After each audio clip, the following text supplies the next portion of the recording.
tomorrow on Fox Business.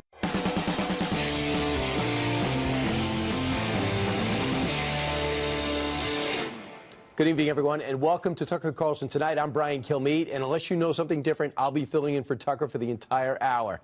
By the day, there are more reasons to be skeptical about Special Counsel Robert Mueller's so-called independent investigation.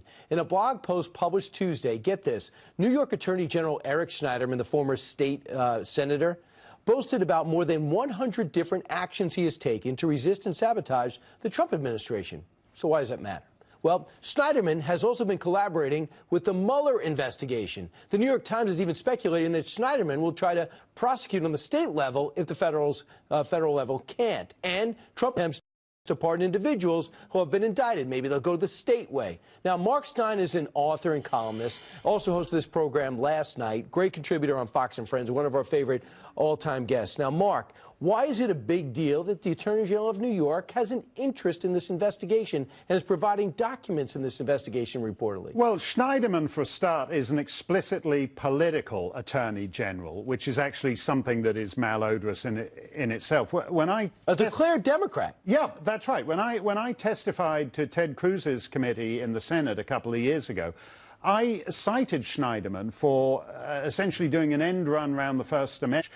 In other words, this is a sleazy guy who likes politically driven prosecutions and investigations. And that's exactly what he did with ExxonMobil is now what he's doing with Trump. He's just, as you say, he's written a blog post claiming that what all these acts he's taken as Attorney General have in common is that they all go after Trump. The Attorney General, in any system of cabinet government, the Attorney General is supposed to be the least partisan member of any cabinet or any administration because he is there to administer the laws, which are administered not on the grounds of whether you're left-wing or right-wing, but on the grounds of the fact that you're a citizen equal before the law. So what we wanted to see as Americans is an investigation to find out what the Russians did or didn't do in the election. So if you're seeing how many declared Democrats who aggressively gone after his access to more Trump documents than anybody else is playing a role. A former state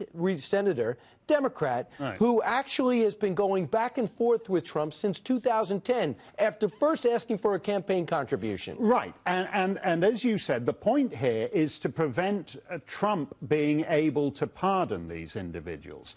In other words, this is all about muscle. Mueller's concerned that because Trump is the president, when Mueller goes after Trump cabinet officials like Flynn, in the end, Trump can say, I'm going to pardon the guy.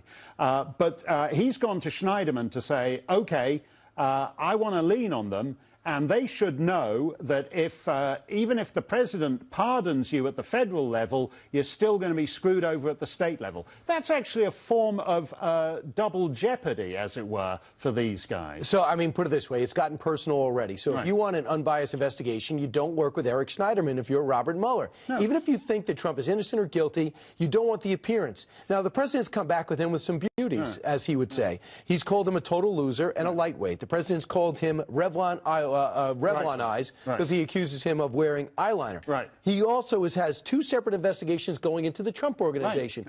This is personal. This is not professional. No. And now he's president, and the Attorney General is trying to make a name for himself. But look, it's everything that an independent investigation should not be. I mean, you had the guy, Comey, who, when he was removed as FBI director, then gets his mentor appointed special counsel, who then forms an alliance with a guy who's got a history. An independent counsel is supposed to be independent. I don't want to come the unassimilated foreigner on you, Brian.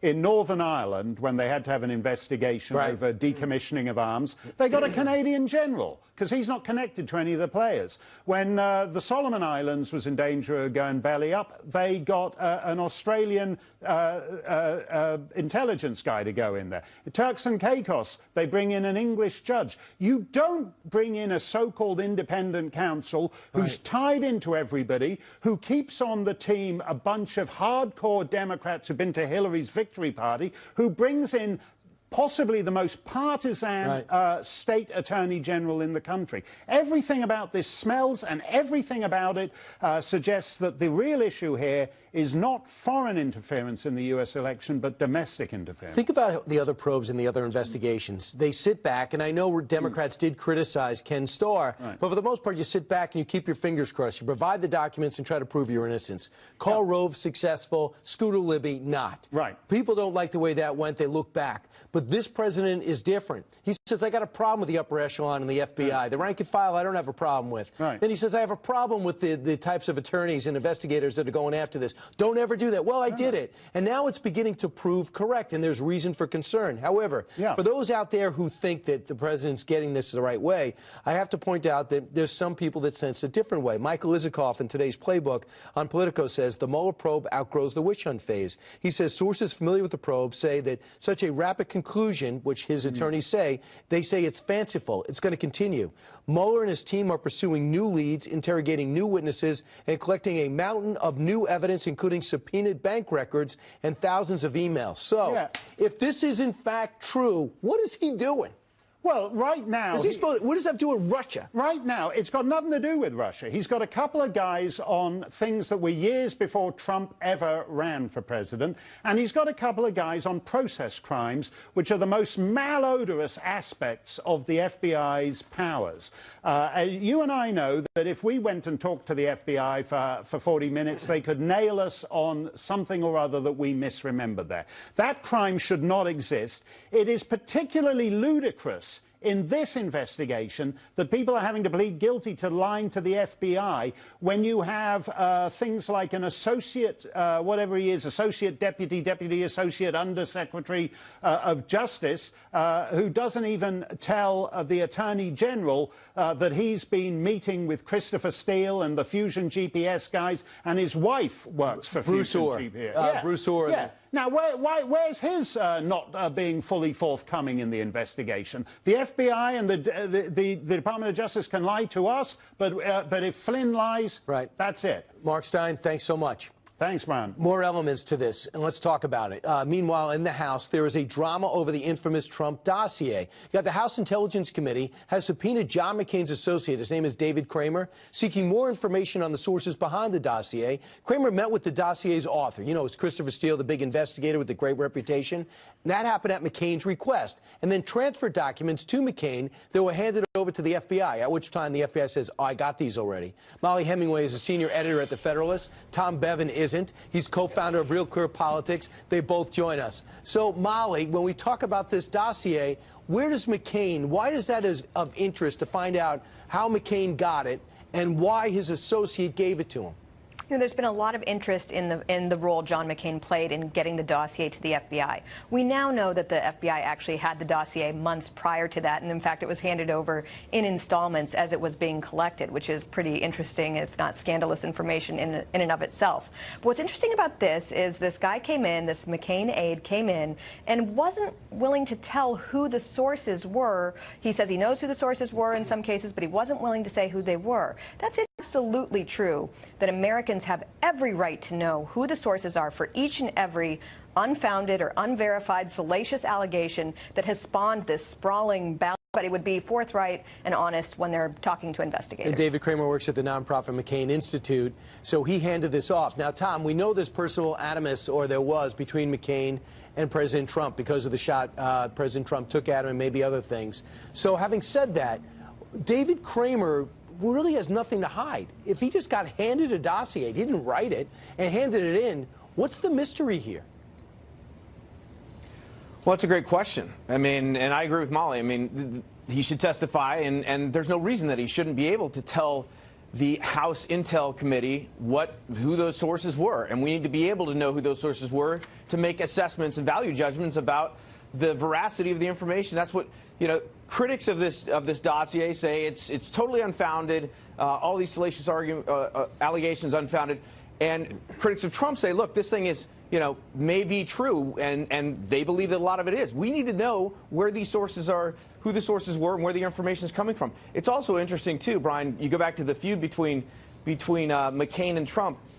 He sent David Kramer over to meet with Steele after the election. This was in mid to late November, and then proceeded to pass this dossier directly to James Comey. So that in and of itself is pretty interesting, that McCain would go to these lengths to do this after Trump was elected. And then you just want to know, Molly, and we're about to find out when the Inspector General, who was put forward by Congress, who's preventing others from coming forward and saying the role the dossier played in the unmasking of other people who worked on some level with President Trump and into this overall investigation. The FBI perhaps is about to be extremely embarrassed at the high level with this investigation. Maybe we're about to find that out as many head for the exits, including Andrew McCabe in 2018.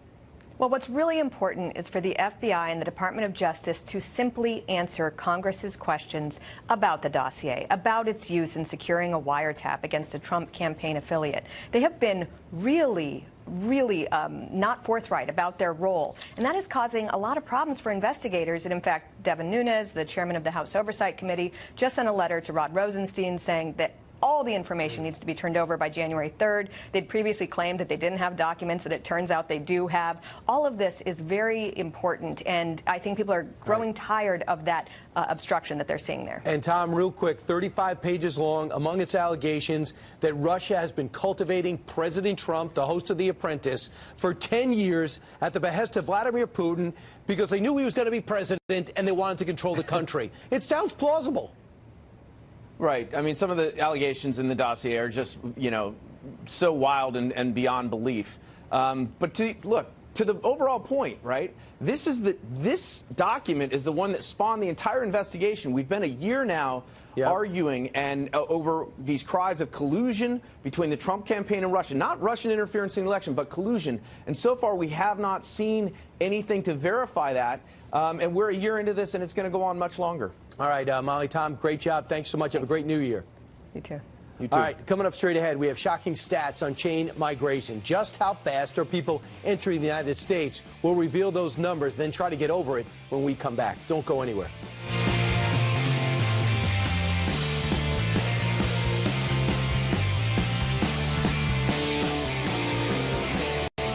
We tend to have the discussion about the wall with respect to illegal immigration problem, but you can't forget it's criminals, it's traffickers, it's smugglers, it's special interest aliens, potentially terrorists. It's all the same pathways.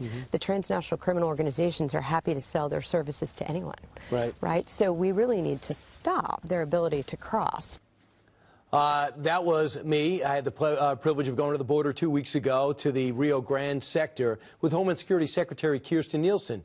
Immigration, legal and illegal, huge issue in this country and the United States in 2017 and 18. Even 1 year into the Trump administration, it's still a big deal. How big? Well, according to a new research study by the Center for Immigration Studies, they're analyzing Census Bureau figures, a record 1.8 million people entered the U.S. legally or illegally in 2016. That's up 700,000 from 2011. Overall, since 2006, the U.S. has absorbed 14 million immigrants because a lot of it through chain migration. Steve Camarata is director of the research for Center of Immigration Studies. Raul Reyes is an attorney and columnist. And Steve, let's start with you. Do those numbers bother you? Well, I think the big question is this whole system essentially runs on autopilot.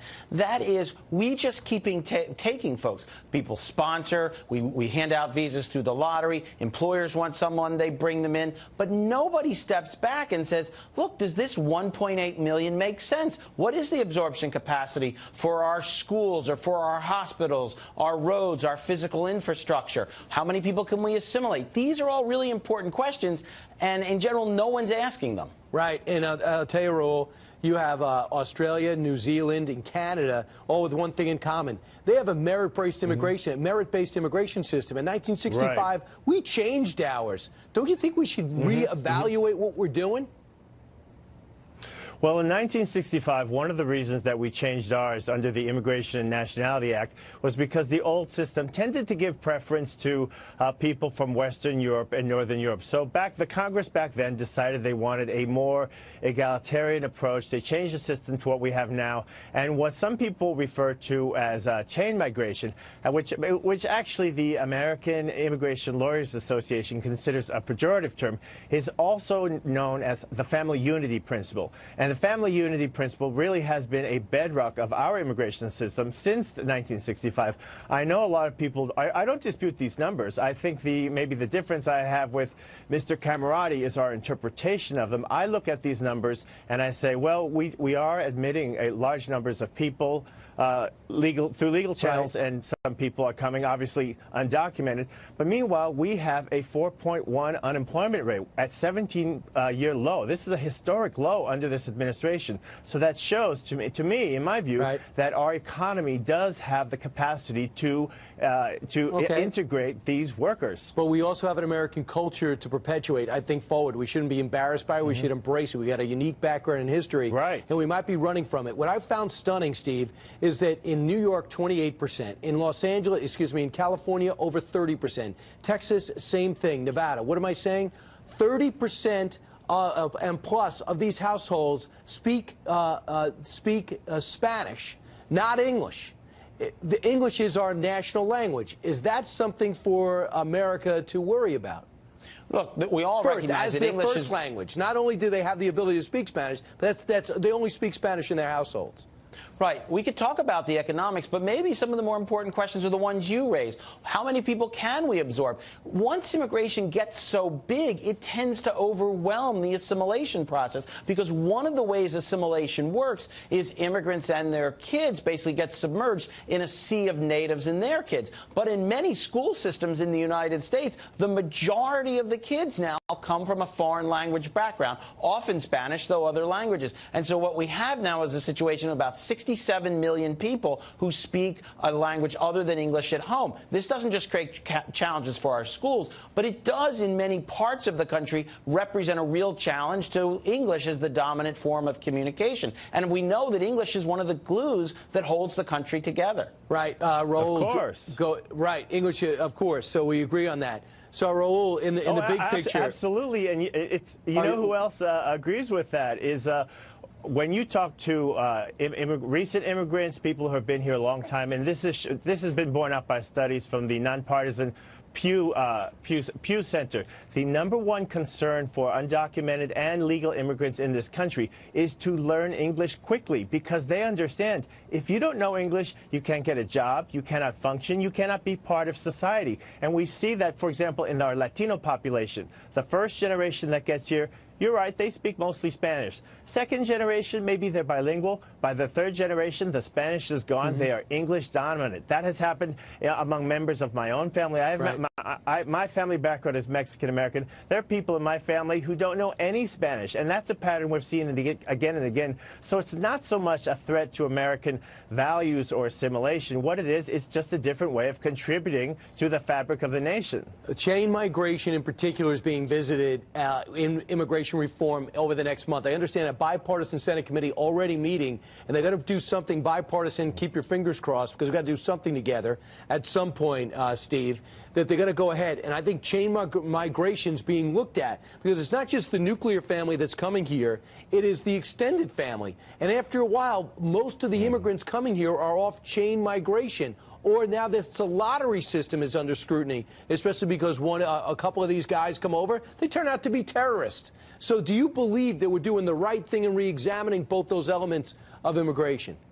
Absolutely. I think that makes a lot of sense. Remind your listeners, the way it works is if someone is here and becomes a citizen, an immigrant, he can then sponsor, say, a brother or sister and parents or any adult children they have. And after a few years, those people can then sponsor. So if you brought in your brother and his wife and children, then your brother's sister can then sponsor her siblings. And it kind of goes on. And that's why most people use the term chain migration. But none of that, it's clear, doesn't necessarily make sense for the United States, because those people are not entering based on their skills or the needs of the U.S. economy or anything like that. They're entering simply because they have a relative here who sponsors them. Right. And that's really the big question. Does that make sense for our country? And now let me just take this moment to say have a great new year. Thanks so much for the debate. This will be the #1 debate in January. Thank you, too. And we'll have you both back. Okay, thank you, sir. Happy New Year. Or I'll put in a good word with Tucker. I don't have that type of power to bring you back.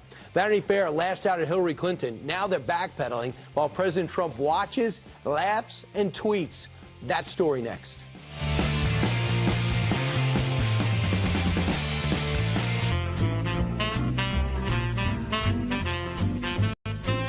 It's time to start working on your sequel to your book, What Happened?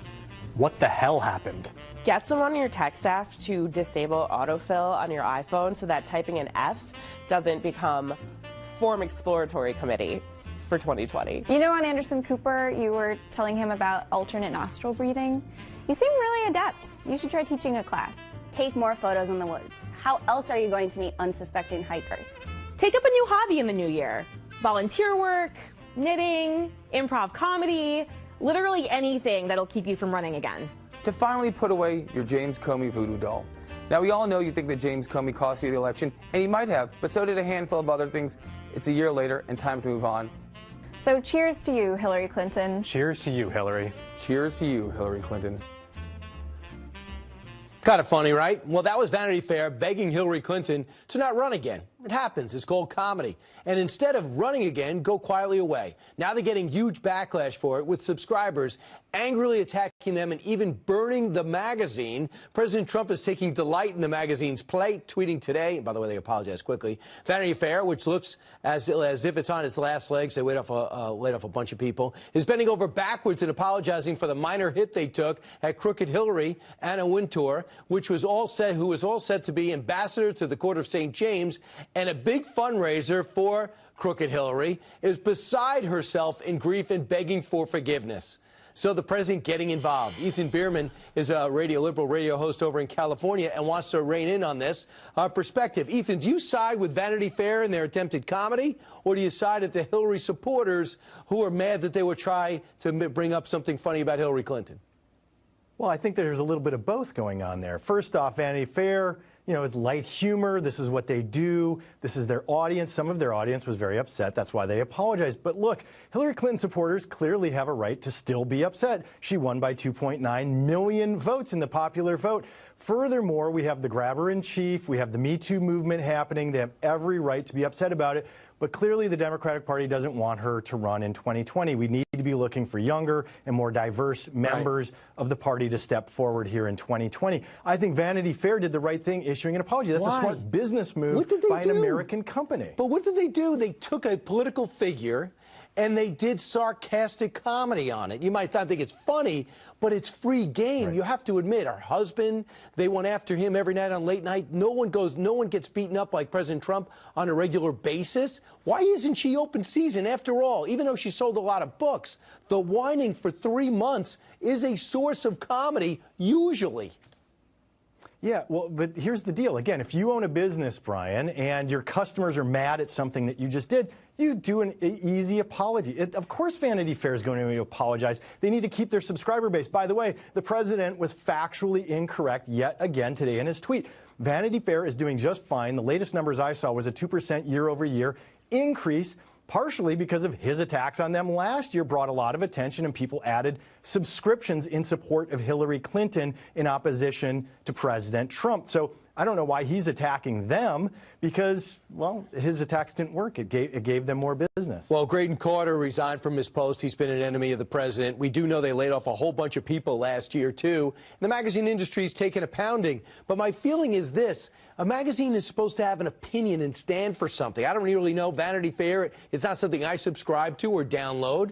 But I just think to apologize when you really didn't make a mistake or a spelling error is something. Do you see Stephen Colbert apologizing to President Trump because going over the top, or Alec Baldwin going out of his way to apologize for his over-the-top impression? The guy's selling a book that's, I believe, on the bestseller list that just mocks the president. A magazine takes some subtle swipes at Hillary Clinton, and the supporters go absolutely crazy. In fact, one of the Sarah Jones, who is a writer for a liberal magazine called New Republic, observed that criticizing Hillary Clinton is a guarantee that you're going to get days of really vile abuse directed at you online, and it sucks, close quote. Really? Look, you also, I mean, let's be clear here. You're picking out very specific people. Alec Baldwin is making money because of his impersonations of President Trump. So he why should would he apologize. Of course Vanity Fair apologizes. That's saving their subscriber base. It's called a smart business it's not sincere. decision. Alec Baldwin should it's not sincere, their Why apologies. would he apologize? So, Ethan, it is not sincere apology. It's just to save subscribers.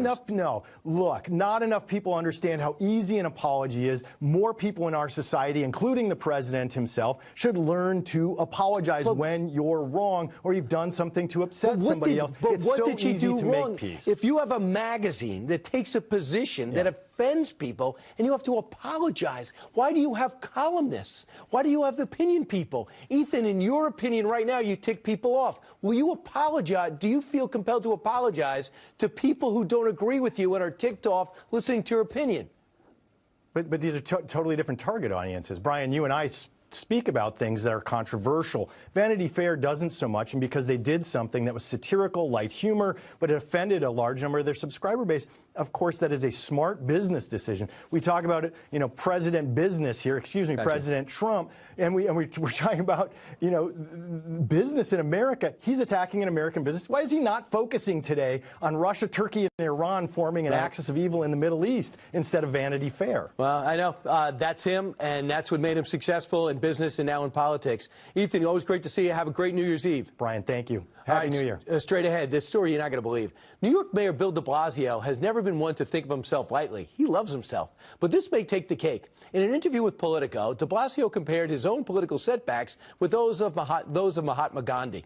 While de Blasio just won re-election in New York, he failed to promote a national progressive vision. And other Democrats around the country aren't eager to be associated with him. Usually he's napping, perhaps because he's done things like to decriminalize public urination. De Blasio says these Democrats, by not going to him, are screwing up by ignoring him.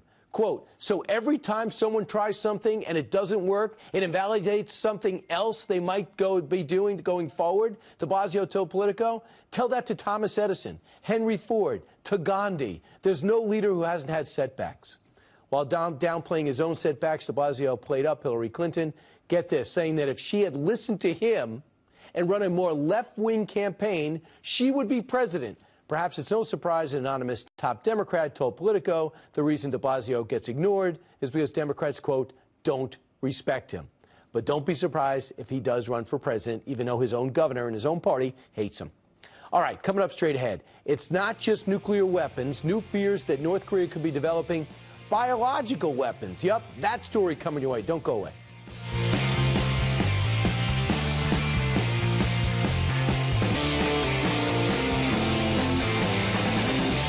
There are new fears that North Korea is developing chemical or biological weapons after a recent defector was found to have anthrax antibodies in his blood. Meantime, today President Trump claimed to have anticipated the North Korean nuclear threat, tweeting this. I've been saying it a long, long time. Hashtag North Korea. He had the video to prove it, too. We have nuclear weapons. They're going to have those weapons pointed all over the world and specifically at the United States. That was he saying there on Meet the Press with Tim Russert. The president also criticized China's role in propping up North Korea, tweeting, caught red-handed, very disappointed that China is allowing oil to go to North Korea. There will never be a friendly solution to the North Korean problem if this continues to happen. Harry Katsianis is the director of defense studies at the Center for National Interest, and that was satellite video showing oil rigs pulling into North Korea. Harry, first off, biological weapons, does that change anything? I mean, it's something we've always suspected, Brian, for the longest time. The North Koreans, we've been talking about this program for a while, about them having potentially as many as 60 nuclear weapons. We know the North Koreans have as much as 5,000 tons of chemical weapons, probably about 130 to 160 missiles to mount those chemical weapons on. But now it seems pretty clear the North Koreans do have a biological weapons program. It's been rumored and been studied for a long time, perhaps as much as 2 decades, we've sort of speculated. But with this North Korean soldier having anthrax antibodies in his bloodstream, seems to either confirm one of two things. Either it was a farmhand working on a farm and somehow got it. That's one way you can get anthrax. Or somehow he came in contact with it, or he was inoculated for it in the military. So we have to be concerned. It's troubling. These people are starving to death. The soldiers that came by, the other one had a tapeworm 1.5 feet long inside of him. What's happening if they're rotting from the inside? But let's talk about this oil in China. The fact is they're still dealing with it. Do you believe these could be private companies doing something the Chinese government doesn't know about? I don't think so, Brian. The Chinese have consistently cheated on UN Security Council resolutions. Think about this for a second, Brian. This is the 10th United Nations Security Council resolution with North Korea involving sanctions. The Chinese, it seems, according to the video, I think what President Trump did was a bold step to go on Twitter. And I think it's pretty clear. The bromance between Xi Jinping and Donald Trump is over. And good riddance. I'm glad it's done, because the Chinese, they were only going to help us, but only to a certain extent. Harry, we're building up our military presence there, but we know the risk of a military fight there. But we have to show we're willing to fight at the very least. Word is we're going to push on trade restrictions and some type of sanctions on China. And we're going to get Europe's involvement in it to try to press this thing to a peaceful conclusion. But the current situation of going on like this is not acceptable to President Trump, nor his chief of staff, nor the chairman of the Joint Chiefs of Staff, nor his Secretary of Defense. It's all coming to a head in 2018. Will this work? Pressuring China with trade restrictions, because they could follow back with retribution, and the pain might be felt economically in both in the U.S. and in Europe. It's true, Brian, and I think the president right now has the right approach. He has what I and others have called essentially as the Python strategy. You squeeze the North Korean economy as hard as you possibly can, because remember this, the North Korean economy is its weakness. Its economy is 1/3 the size of my home state of Rhode Island. So if you make them feel the pain, it'll work. And with the Chinese, look, we have robust trade relations with China. It's worth $600 billion in terms of bilateral trade. But we also know that the Chinese help the North Koreans launder money through their banks. They've helped the North Koreans cheat on all different types of UN Security Council resolutions. So we need to be bold to China and tell them, look, if you're going to keep helping the North Koreans evade sanctions and essentially help them build nuclear weapons, that's going to hurt our relationships. And I hope that'll make them back down. Harry, keep working your contacts, because by all accounts, this will be the #1 international issue facing not only Nikki Haley at the UN, but us here in the U.S. and the Pentagon. Harry Castellanos, thanks so much. Thanks, Brian. All right, meanwhile, it's time for a special year-end edition of Final Exam. How well do you remember the events of the past 12 months? That contest, that quiz with two fine people straight ahead.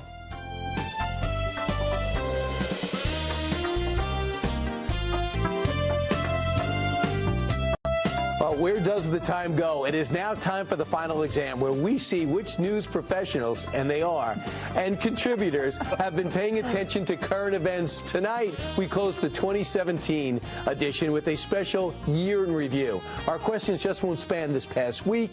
All of 2017 is on the table. This week's contestants are really bright. They are Fox News contributor Lisa Booth, playing herself as Lisa Booth, and Mark Stein, who once hosted this show earlier in the week. Are you guys ready? Yeah. I just want to say, I tried to get you to pull Donna Brazil this morning on Fox and Friends, and you wouldn't do it. So I would not give you the answers. You're why? An honest man. And you know why, Lisa? They don't give me the questions ahead of time because they know I'd break. Meanwhile, our contestants have buzzers, and they have their hands on the buzzers. That's all I can ask you to do. I'm going to ask them questions just to review the rules, and the first one to buzz in gets to answer. You must wait until I finish the question before it's not like Family Feud, until I do it. If you get it wrong, it's not okay. You lose a point. No. If you get it right, you get a point. Yeah. And the best of these 5 questions gets winning. As long as what if we don't get any? Yeah, like you did. I mean, with you against Shannon Breen, the ref should have stopped that fight and scraped what was left of you off the canvas. So as long as we don't, as long as we avoid the kill Meade scenario. I thought if I did the best I can, it was okay, Mark. I'm going to try to pull Shannon Breen. All right, let's go. She's on fire. Ready? Sorry, Shannon, you're off, so these guys are on. Here's the first question. Cast your mind back to the beginning of the year. We were children then. There was a big mess up at the Oscars with the presenters for the Best Picture regarding... Okay, I'm going to review the rules one more time. Yeah. You have to wait until I finish the question. Okay. Mark loses, I win, technicality. Let's keep going with the presenters of the Best Picture reading out the wrong winner. Which 2 acting legends were left red-faced after reading the wrong card? Before you answer, Mark? Okay, give me your answer, Mark. Did you finish reading? You finished reading. Have you finished the question? Faye Dunaway and Warren Beatty? Let's watch. The most embarrassing mistake, some are saying, in the award show history. Everyone talking about it. Yeah, Warren Beatty, Faye Dunaway, Hollywood's Bonnie and Clyde coming out there, and they robbed the Best Picture winner of their title. They read the wrong card. Moonlight was, in fact, the real winner. Turns out that the presenters were given the wrong envelope by mistake. You are correct, sir. 1-0, Mark. This is not a good start. Job. I don't watch award shows. Right. I think the excuses after getting it wrong make it all the worse, Lisa. All right, and thanks for almost getting it right, Mark, by paying attention to the rules. Okay. Question number 2 now. President Trump and North Korean dictator Kim Jong-un trading a lot of insults this year. Kim called Trump a dotard, among other things, and Trump unveiled his new nickname for Kim on the floor of the United Nations. What is that nickname? Lisa Booth. Rocket Man. Let's watch. President Trump said the U.S. may have no choice but to, quote, totally destroy North Korea. And he called out the dictator, Kim Jong-un. Rocket Man is on a suicide mission for himself and for his regime. Rocket Man, obviously the Elton John song. Right. I don't know why anyone in the mainstream media is complaining, because he's calling, like you said, Well, we've never heard anything quite like that. Yeah. A nickname. Dotard is the Elton John song. Well, you know, I don't think so. Judges, 1-1. Correct. The judges have. As long as I get one. And by the way, just to review the score, 1-1. Okay. We are tied. We move to question number 3. All right. Mark and Lisa still playing themselves in this game, and we are indeed almost live. Playing ourselves poorly. Donald Trump sent the mainstream media into a complete meltdown this year. Which time? After tweeting that could be the most famous typo of all time. What was that typo? Oh. Confetti. Is it Kofefi? Watch. If you want me to say how to pronounce this word, I don't know. None of us here, Kofif, Kofef, none of us really know how to say this. Kofif, Kofefi, we're going to let you make the call this morning. That's where it hit the glitch. Kofif, Kofef. Kofefe. Kofefe, because you speak fluent French. I don't know. Does the president speak French? Despite the constant negative press, Kofefe. This is his best one yet. That was, what a year this has been. Yeah. You are 100% right. Lisa pulls ahead 2-1. Oh. But it's a typo that Sean Spicer says was not a typo, which is still. How can that be? How could he not just say he made a mistake? It's a great. Okay. Yeah. I think he could probably do it, though. He's very smart. Mark is very smart. He'll figure it out. The chemistry you two have is starting to bug me, okay? Question number 4. It's a multiple choice question. Okay. Dig in. Hillary Clinton embarked on the world's longest book tour this year, and she explained in great detail all the things she has been up to since losing the election. She also revealed that she's been drinking a lot of alcohol to deal with the stress. What is Hillary's go-to drink of choice? Is it A, pina colada, B, Bloody Mary, or C, Chardonnay? Mark Stein. Chardonnay. Lame choice. Is it Chardonnay? Go to the tape. I won't lie. Chardonnay helped a little, too.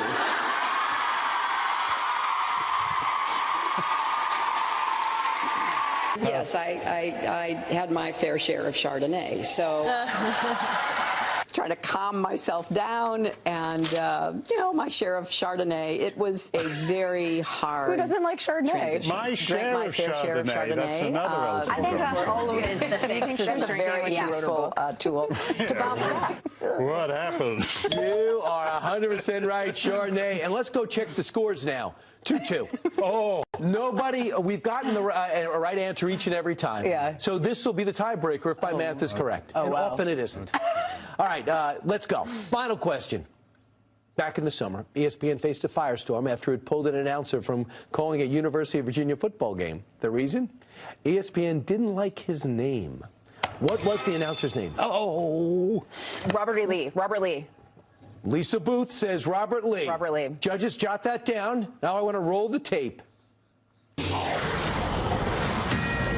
want to go to a Fox News alert. There are reports tonight that ESPN has pulled a football announcer from an upcoming game because of his name, which is Robert Lee. The twist? Lee is an Asian man, not exactly your vision of an unreconstructed Confederate. I'm embarrassed for this year in news, okay? But I am not embarrassed to say Lisa has defeated Mark Stein by a final score of 3-2. Can I Lisa, you're thank my 100% parents right. for this moment, Go for ahead. believing me? I just want to thank my parents for believing me. Right. And yeah. believing that you were smarter than Mark. And what about your agent, your manager? Everyone. Come on, we won the full. Everyone. Is this like the Oscars? Did you read out the wrong winner? No. The winner is Lisa. Congratulations on the quick draw. You made Shannon Breen proud wherever she is. I think she's still going to beat me, though. Mark, I still consider consider you very bright. And I still consider myself the second worst contestant after you. Thank you very much. Somehow it always comes back to me. That's Lisa, right. Mark, great job. Thanks so much. That was your final exam. Next week, Tucker Carlson will be back, and he'll go back to the standard weekend review type format. We'll be right back after this. Take a wide shot so we can laugh.